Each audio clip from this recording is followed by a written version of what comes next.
ഹേ guys, good evening. ഇന്നത്തെ ഒരു മാർക്കറ്റിൽ ഡിസ്കസ് ചെയ്യാൻ പോകുന്നത് post market details. After the trade എങ്ങനെയാണ് ട്രേഡ് എടുത്തത്, എന്തായിരുന്നു ഡീറ്റെയിൽസ്, ലോസ് എങ്ങനെ വന്നത്, മിസ്റ്റേക്ക് എങ്ങനെ വന്നത്, ഇങ്ങനത്തെ കാര്യങ്ങളെക്കുറിച്ച് ഡിസ്കസ് ചെയ്യാൻ വേണ്ടിയിട്ടാണ്. ആൻഡ് ഞാൻ എപ്പോഴും ട്രേഡ് എടുക്കാറുള്ളത് സാധാരണ ഫ്ലാറ്റ് ഓർ സംതിങ് കിട്ടിക്കഴിഞ്ഞാൽ, പ്രത്യേകിച്ച് ഇന്നത്തെ ദിവസം ഫ്ലാറ്റ് കിട്ടിക്കഴിഞ്ഞാൽ എൻ്റെ പ്ലാൻ സെല്ലിംഗ് തന്നെയായിരുന്നു. ഓൾറെഡി സെല്ലിംഗ് എടുക്കാനുള്ളൊരു പ്ലാൻ തന്നെയായിരുന്നു എനിക്ക്. അപ്പോൾ ഈ പ്ലാനിങ്ങിൻ്റെ കാരണം കൊണ്ട് എന്താണെന്ന് വെച്ച് കഴിഞ്ഞാൽ നമ്മൾ പ്ലാൻ ചെയ്തത് ഫ്ലാറ്റ് കിട്ടിക്കഴിഞ്ഞാൽ മാക്സിമം മാർക്കറ്റിൽ നിന്ന് വെയിറ്റ് ചെയ്യണമെന്നായിരുന്നു. ഇതിൻ്റെ മിഡിൽ പോയിട്ട് ട്രേഡ് എടുക്കാനുള്ള പ്ലാനിലായിരുന്നു, കാരണം മാർക്കറ്റ് ട്രാപ്പ് ചെയ്യുമെന്ന് അറിയാം. അപ്പം അതുകൊണ്ട് നൈസായിട്ടൊന്ന് വെയിറ്റ് ചെയ്തിരുന്നതാണ്. അപ്പം ട്രേഡ് എടുത്തത് ഈ മിഡിലാണ്. എന്തുകൊണ്ട് ഇങ്ങോട്ട് ഒരു വെയിറ്റ് ചെയ്യാൻ സമയം കിട്ടില്ല എന്ന് വെച്ച് കഴിഞ്ഞാൽ, നമ്മൾ ബാങ്ക് നിഫ്റ്റിയുടെ ചാർട്ടിൽ ചെറിയൊരു മിസ്റ്റേക്ക് വന്നു. മേ ബി അത് some kind of chart mistake ആയിരിക്കാം. ഞാൻ നോക്കുമ്പോൾ എന്താ വെച്ചാൽ ബാങ്ക് നിഫ്റ്റിയുടെ ഒരു ഓപ്പൺ ക്യാൻഡിൽ ഇവിടെ വന്നത്, ഇതിപ്പോൾ അപ്ഡേറ്റ് ആയ ക്യാൻഡിലാണ്. അപ്പോൾ ഞാൻ അതിനെ മാർക്ക് ചെയ്തിട്ട് മാർക്കറ്റിൽ ഡയറക്റ്റ് ബ്രേക്കൗട്ട് നടന്ന് ഓക്കെ, ഇനി അതിന് ശേഷം ഡയറക്റ്റ് ഫോളോ ചെയ്യും. അപ്പോൾ രണ്ട് ഇൻഡെക്സിലും ഫോളോ വരും എന്നുള്ള രീതിയിൽ ട്രേഡ് പഞ്ച് ചെയ്തു.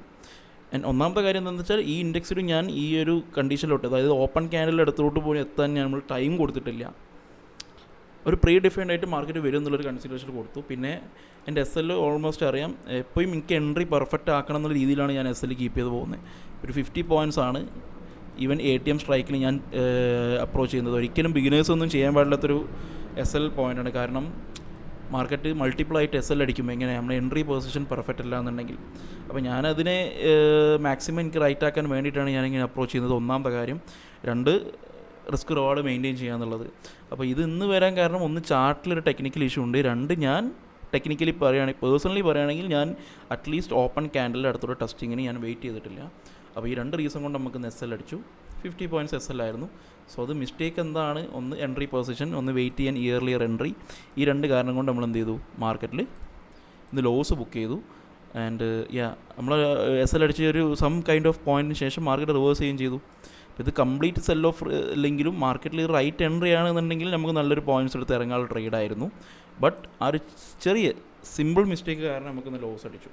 സോ അത് ശ്രദ്ധിക്കുക തന്നെയാണ്. അത് ഞാൻ ഓൾറെഡി ചെയ്യാറുണ്ട്. കാരണം ഫ്ലാറ്റ് കിട്ടിയാലും മാർക്കറ്റിൽ ഗ്യാപ് ഡൗൺ കിട്ടിയാലും ഞാൻ മാക്സിമം മാർക്കറ്റിൽ ഒന്ന് മാറി നിന്ന് നല്ല രീതിയിൽ പ്രൈസ് ആക്ഷൻ ക്രിയേറ്റ് ചെയ്യുള്ളൂ. കാരണം സെല്ലിംഗ് ആണെന്നുണ്ടെങ്കിൽ അവിടെ ഈ രണ്ട് ഓപ്പണിങ്, ഫ്ലാറ്റ് കിട്ടിയാലും അതുപോലെ തന്നെ ഗ്യാപ് ഡൗൺ കിട്ടിയാലും മാർക്കറ്റ് ടോട്ടലി കൺഫ്യൂസ് ചെയ്യാൻ നോക്കും, സൈക്കോളജി ചേഞ്ച് ചെയ്യാൻ നോക്കും.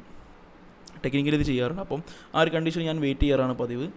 അപ്പോൾ ഓപ്പണിംഗ് ഇന്ന് സം കൈൻഡ് ഓഫ് ഫ്ലാറ്റ് ആയിരുന്നു. അപ്പോൾ ഈ വോളറ്റാലിറ്റി എക്സ്പെക്റ്റ് ചെയ്തതാണ്, പക്ഷേ ഈ ഒരു കണ്ടീഷനിൽ മിസ്റ്റേക്ക് വന്നു. സോ അതുകൊണ്ട് ആ മിസ്റ്റേക്ക് അക്സെപ്റ്റ് ചെയ്തു. ഇനി വരുന്ന ദിവസങ്ങളിൽ അത് റിപ്പീറ്റ് ചെയ്യാണ്ട് നോക്കുക.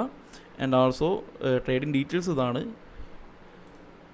ഓർഡർ പഞ്ച് ചെയ്തിട്ടുള്ളത് 671, എസ് എൽ അടിച്ചിട്ടുള്ളത് 621. ഫ്ലാറ്റിൽ 50 പോയിൻറ്റ്സിൻ്റെ ഒരു എസ് എല്ലാണ് നമ്മൾ ഈ ട്രേഡിൽ ബുക്ക് ചെയ്തിട്ടുള്ളത്. ആൻഡ് അപ്പോൾ അതാണ് കണ്ടീഷൻ. ഓക്കെ, അപ്പോൾ നാളെ കാണാം. പിന്നെ പ്രീ മാർക്കറ്റ് അനാലിസിസിൻ്റെ വീഡിയോ ഇടണമെന്നുണ്ട്. ബട്ട് ഞാൻ ട്രേഡ് അനാലിസിസ് ചെയ്യുന്നത് മാക്സിമം മോർണിംഗ് ആണ് ഞാൻ ട്രൈ ചെയ്യാറുള്ളത്. ബിക്കോസ് അവിടെ ഒരുപാട് ന്യൂസസ്, കാര്യങ്ങൾ, US മാർക്കറ്റ്, ഗ്ലോബൽ മാർക്കറ്റിൻ്റെ എന്തെങ്കിലും കണ്ടീഷൻസ്, ഗിഫ്റ്റ് നിഫ്റ്റിയിലെ ഒരു ഡാറ്റ, ഓപ്പണിംഗ്, അങ്ങനത്തെ കുറച്ച് കാര്യങ്ങളുണ്ടായത് നമ്മളൊരു ഡിസിഷൻ മെയ്ഡ് ചെയ്താണ്. മോർണിംഗ് ആണ് എനിക്കൊന്നും കൂടി പെർഫെക്റ്റ് ആയിട്ട് തോന്നുന്നു. മോർണിംഗ് ആണ്. ഈവനിങ് അല്ലെങ്കിൽ ഈ ഒരു ടൈമിൽ നമുക്ക് നാളത്തേക്ക് ചെയ്യാൻ പറ്റും. ബട്ട് ഒരു പക്കാ ഒരു ടെക്നിക്കാലിറ്റി കീപ്പ് ചെയ്യുന്ന രീതിയിൽ, ടെക്നിക്കാലിറ്റിനെ കീപ്പ് ചെയ്യുന്നില്ല, ഞാൻ എല്ലാം മിക്സപ്പ് ചെയ്ത് സിങ്ക് ചെയ്തിട്ടൊരു കൂടുതൽ ചാൻസുള്ള പ്രോബിലിറ്റി ചൂസ് ചെയ്ത് ചെയ്യുന്നൊരു ട്രേഡറാണ്. ഓക്കെ, അപ്പം ആ രീതിയിലാണ് എൻ്റെ ട്രേഡിംഗ് സ്റ്റൈൽ. അതുകൊണ്ടാണ് ഇങ്ങനെ മെയിൻറ്റെയിൻ ചെയ്യുന്നത്. ഓക്കെ, അപ്പോൾ നാളത്തെ വീഡിയോയിൽ കാണാം. Okay, thank you.